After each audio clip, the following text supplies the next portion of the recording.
Nesse vídeo a gente vai continuar falando sobre revelação especial e a gente vai começar a falar sobre a teofania ou as teofanias. Nós vimos no vídeo anterior que não apenas o cristianismo, mas outras religiões pressupõem três modos de revelação especial. Pressupõem que Deus, de maneira especial, ou seja, para algumas pessoas, se revela de três formas. Na forma da sua presença, Deus manifesta que Ele está presente, que Ele existe, que Ele está presente. Deus manifesta o que Ele quer, a sua vontade, e Deus manifesta o seu cuidado. Em teologia, a gente chama a manifestação da presença divina, a gente chama isso de teofania. A gente chama a manifestação da vontade divina de profecia e a manifestação do cuidado divino de milagre, né? Então, essas são as três modos da revelação especial: a teofania, a profecia e o milagre. Nesse vídeo, a gente vai falar sobre a teofania. O que é teofania? É um nome estranho, um nome esquisito, porque ele é derivado de duas palavras, que na verdade são duas palavras de línguas diferentes. Teu vem de theos, no grego, que quer dizer Deus, e fania vem de panave, no hebraico, que quer dizer rosto. Então, teofania é o rosto de Deus, é Deus mostrando o seu rosto. É claro que Deus não tem rosto, Deus não tem forma humana, né? Mas então é quando teofania é esse nome dado às manifestações da divindade, seja de forma pessoal ou impessoal, em que Deus manifesta que Ele existe, que Ele está presente, seja de forma pessoal ou impessoal. Associado a isso, existe a angelofania, que não se refere à manifestação de anjos. Angelofania não é quando um anjo aparece. Angelofania é quando Deus se revela através dos anjos, né? Deus revela que Ele está presente através dos anjos. É a manifestação da presença divina através de anjos. A gente vai usar a palavra teofania aqui como uma coisa mais geral, né? Então, a teofania são essas aparições, essas manifestações de que Deus está presente em algum lugar, seja de forma pessoal ou impessoal. Vamos ver isso aí nas Escrituras, né? Às vezes, a Bíblia fala de manifestações de que Deus está presente e não diz como, né? Um exemplo é esse aí, Gênesis 12, 7. O Senhor apareceu a Abrão e disse: a sua descendência darei esta terra. O Senhor apareceu a Abrão. Como ele apareceu? Como que Abrão soube que Deus estava ali? Não sei, o texto não diz. Então, é uma manifestação divina sem descrição circunstancial. A gente não tem a menor ideia de como Deus apareceu ali. Foi um vento, foi um fogo, Deus apareceu através de um anjo, não sei, não sei. A Bíblia só diz que o Senhor apareceu a Abrão. A gente não sabe como, né? Então a gente classifica isso dentro das manifestações impessoais, porque a gente não tem ideia da circunstância de como isso se deu.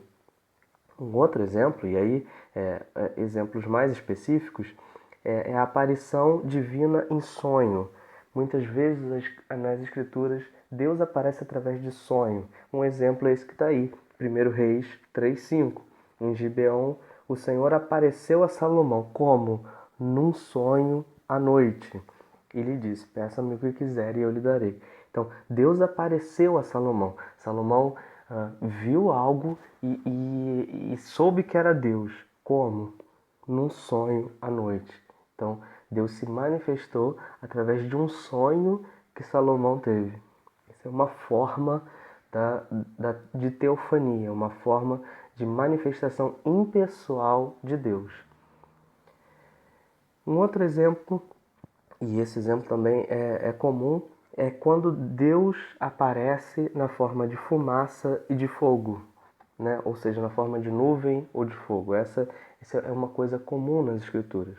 E o exemplo talvez mais claro disso seja Êxodo 13, 21, em que diz que enquanto o povo estava no deserto caminhando, durante o dia o Senhor ia diante deles numa coluna de nuvem para guiá-los no caminho, e de noite numa coluna de fogo para iluminá-los. E assim podiam andar de dia e de noite. Então veja, Deus apareceu e aquelas pessoas viram algo e souberam que Deus estava presente. O que é que elas viram? Elas viram nuvem e elas viram fogo.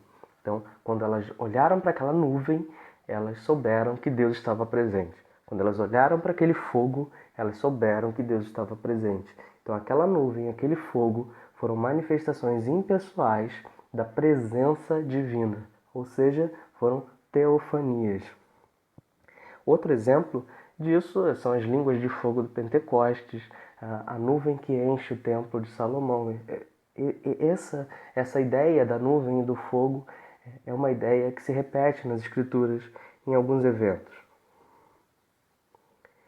Agora, a gente tem que tomar cuidado aqui. O Bavinck nos alerta, né? Ele diz que nós não devemos pensar que essa nuvem ou esse fogo são de alguma forma uma emanação do ser divino, como se Deus estivesse encarnado naquela nuvem ou naquele fogo. Não é isso, né?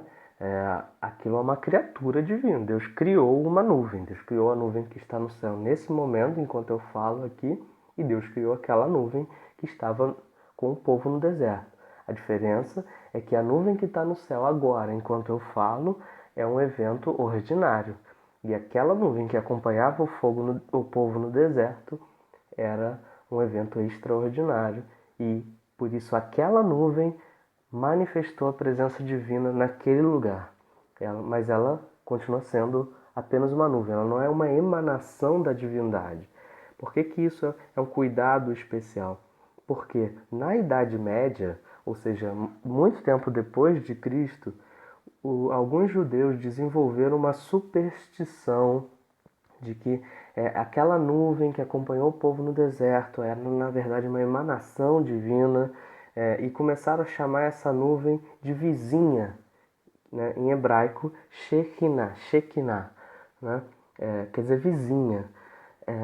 É um nome que eles deram àquela nuvem. E essa superstição judaica é uma superstição perigosa, né? Por quê? Primeiro, porque essa palavra, Shekinah ou Shekinah, não aparece nas Escrituras. A Bíblia mesmo nunca chama aquela nuvem de Shekinah. A Bíblia chama a nuvem de nuvem, em primeiro lugar. Em segundo lugar, a Bíblia não dá a entender de forma nenhuma que aquela nuvem era uma emanação divina ou como se fosse uma encarnação de Deus na nuvem, ou como se fosse uma manifestação da glória de Deus em forma de nuvem. Não, é uma manifestação da glória de Deus através de uma criatura, a nuvem. É uma superstição judaica que surgiu posteriormente, não surgiu nos tempos bíblicos, não, e não tem base bíblica, certo? Então a gente precisa evitar e tomar cuidado com esse tipo de ideia. Essas então foram as manifestações impessoais.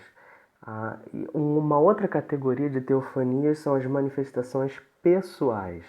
E uma das manifestações pessoais mais conhecidas e mais comuns são os anjos. Deus manifesta a sua vontade, a sua presença em alguns lugares quando ele envia anjos. Por exemplo, Mateus 1:20. Depois de ter pensado nisso, apareceu-lhe um anjo do Senhor em sonho e disse: José, filho de Davi, não tema receber Maria como sua esposa. Novamente, é uma aparição em sonho, mas Deus está aparecendo em sonho através de um anjo do Senhor. Um anjo que apareceu no sonho de José mostrou para José que Deus estava presente. Então, é a manifestação da presença divina através de um ser pessoal, nesse caso, um anjo do Senhor. E sobre as aparições de anjos, nós ainda vamos estudar em outro módulo a angelologia, mas sobre as aparições de anjos nas Escrituras, elas estão concentradas, a gente observa que elas não aparecem em todas as épocas, não. Elas estão concentradas em momentos fundamentais da aliança de Deus com o seu povo. Com os patriarcas, aparecem vários anjos no livro de Gênesis. Durante a época da entrega da lei, aparecem anjos. Em Gálatas, Paulo vai falar isso, que os anjos foram ministros da entrega da lei. Na época do exílio, época de Daniel, Ezequiel, existem várias visões de anjos também, e durante o ministério terreno de Cristo, né? Os evangelhos falam de muitos anjos durante o nascimento de Cristo, consolando Jesus depois. Então, vários anjos aparecem e normalmente em torno desses eventos. Existem anjos em outros eventos? Existem. Né? Na época dos juízes, um anjo anunciou o nascimento de Sansão. Existem alguns outros eventos em que um anjo ou outro apareceram, mas a grande concentração de aparições de anjos foram nessas épocas e que, quando a gente observa, são épocas fundamentais do relacionamento de Deus com seu povo, em que o povo precisava de uma certeza, de uma manifestação de que Deus estava presente, de que Deus estava dirigindo aquilo que estava acontecendo. E nesses momentos em que o povo mais precisou, Deus enviou uma concentração maior de visões de anjos. E essa é a ideia aqui, né? Exatamente da teofania, da manifestação pessoal de Deus. Agora, existem alguns eventos, algumas dessas aparições que a Bíblia vai falar como anjos também, mas que são diferentes. E por isso eu botei aí anjo do Senhor em letra maiúscula. Isso é simplesmente uma convenção. A ideia não é a palavra em si. A ideia é o relacionamento do anjo com a pessoa que o vê. Um exemplo onde talvez isso fique claro é Gênesis 16. Um anjo aparece para Agar no deserto. Então lhe disse o anjo do Senhor: volta para tua senhora. Quem está falando com Agar? O anjo do Senhor. E aí o texto diz mais na frente: então ela invocou o nome do Senhor que lhe falava: tu és Deus que vê. O que ela viu? Ela viu o anjo do Senhor. Como ela chamou esse anjo do Senhor? De Senhor, do próprio Deus. Era Deus falando com ela. Tu és Deus que vê. Tu, segunda pessoa. Ela viu o anjo do Senhor e disse: tu és Deus que vê. Tu és Deus. Então, essa aparição, embora a Bíblia chama de anjo do Senhor, a palavra anjo é uma palavra que vem do grego, quer dizer mensageiro. Então é um mensageiro do Senhor, mas não é um anjo como, por exemplo, o anjo Gabriel, que apareceu para Maria. Não é um anjo como, por exemplo, os anjos que apareceram para Daniel, para Ezequiel. Não. Aquele anjo que apareceu para Agar, naquele momento, de certa forma era identificado com o próprio Deus. Porque é uma aparição que o texto bíblico diz um anjo do Senhor, mas Agar olha e vê, esse é Deus. Esse anjo do Senhor não é um símbolo independente, nem um anjo criado. Ele não é um anjo como o anjo Gabriel, por exemplo. Mas ele é a verdadeira revelação pessoal e uma aparição de Deus distinta dele. Esse anjo do Senhor, ele é sempre trabalhado de maneira especial, de maneira diferente nas Escrituras. E como é que a gente distingue se o anjo que apareceu era um anjo criado, normal, ou se ele era esse anjo do Senhor que carrega o nome e a própria essência de Deus? A gente distingue isso não pela palavra. Muitas vezes a própria palavra anjo do Senhor aparece em vários casos. A gente acabou de ver um texto de José em que o texto bíblico diz: apareceu um anjo do Senhor. Mas não é esse anjo do Senhor.